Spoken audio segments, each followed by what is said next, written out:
ارشاد فرمایا کہ دلاں نوں زنگ لگ پیندا جس طرح لوہے دے نال پانی لگے تو لوہے نوں زنگ لگ پیندا اس طرح دلاں نوں زنگ لگ پیندا. یہ روایتی نقابت تو میں آندھی نہیں کرنی, کچھ ایسی گلاں بیان کرساں.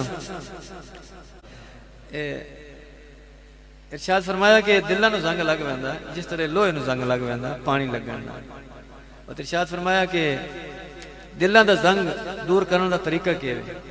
فرمایا کہ کثرت نال موت نوں یاد کرنا اور قرآن پاک دی تلاوت کرنا. پیارے سنبیو, حضور نبی کریم علیہ السلام ارشاد فرمایا کہ تواڈے چوں سب تو بہتر ہوئے کہ جیڑا قرآن پاک سکھے اور دوسرا قرآن پاک سکھائے. بڑے وہ خوش نصیب لوگ ہیں کہ جیڑے قرآن پاک دی تعلیم حاصل کر کے یہ تعلیم اگے پھیلن. درود پاک.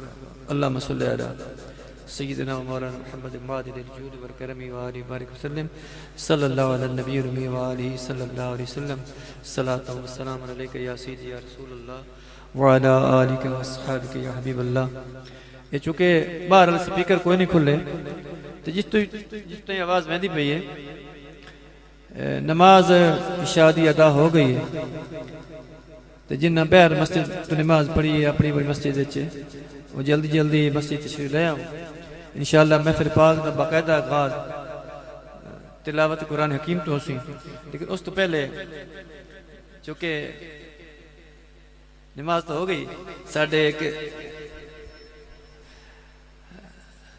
حافظ صاحب ہیں اور یہ الحمدللہ درس نظامی دے طالب علم ہیں, قرآن پاک حفظ کیتا ہن عالم کورس کر رہے ہیں, ہونی داخلہ لینے یہ تشریف لے آ چکے ہیں. میں مختصر تلاوت کرے سا اس بعد نعت پڑھ سن اس بعد قاری صاحب ہیں ہونے تلاوت اسی. اعوذ باللہ من الشیطان الرجیم بسم اللہ الرحمن الرحیم هو الله الذي لا إله إلا هو عالم الغيب والشهادة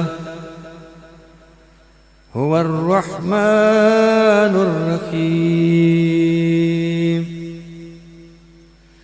هو الله الذي لا إله إلا هو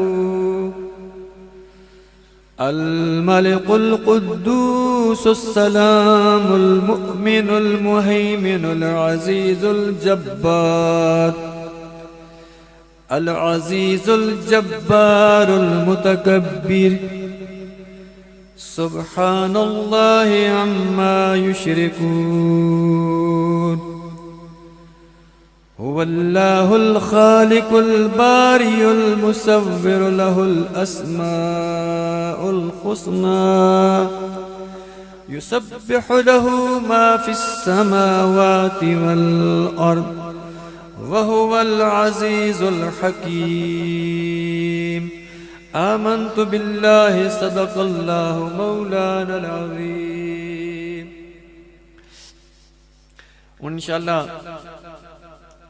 بارگاہ رسالت وچ عقیدت دے پھل نچھاور کرنے واسطے میں دعوت دینا حافظ محمد جواد عطاری صاحب کے تشریف لے آئے اور بارگاہ رسالت عقیدت دے پھل نچھاور